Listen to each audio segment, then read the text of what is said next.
Ce lundi 24 août, Face à l'info fait son retour sur CNOO pour le lancement de la deuxième saison.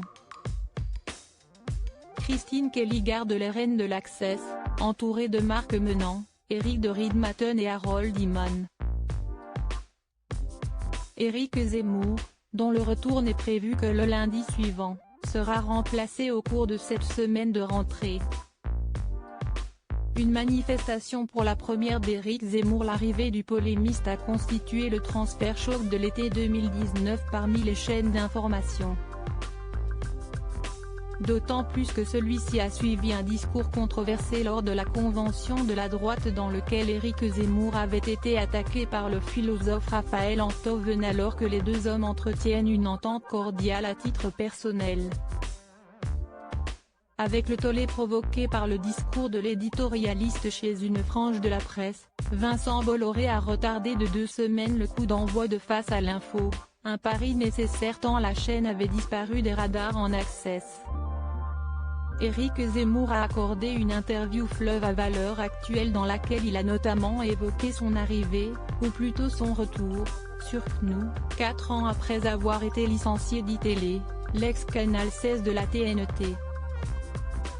Autant dire que l'accueil n'a pas été des plus chaleureux. Quand j'arrive, la rédaction m'ignore. Je ne connaissais pas personnellement Christine Kelly, ni les chroniqueurs. Pour la première, l'ambiance est polaire.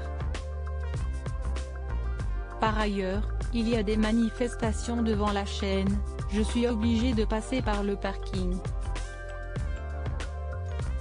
J'essaie de rester indifférent à tout ça. Face à l'info a failli ne pas voir le jour. Un moindre mal finalement pour le compère d'Éric Nolot qui a craint que sa nouvelle expérience ne s'avorte avant même sa naissance. Pendant 24 heures, je pense que c'est mort, puis. J'avais un peu d'expérience, j'ai été viré d'ITélé, de RTL, j'ai failli être viré de Paris Première et même du Figaro. Mais Bolloré n'a pas scellé.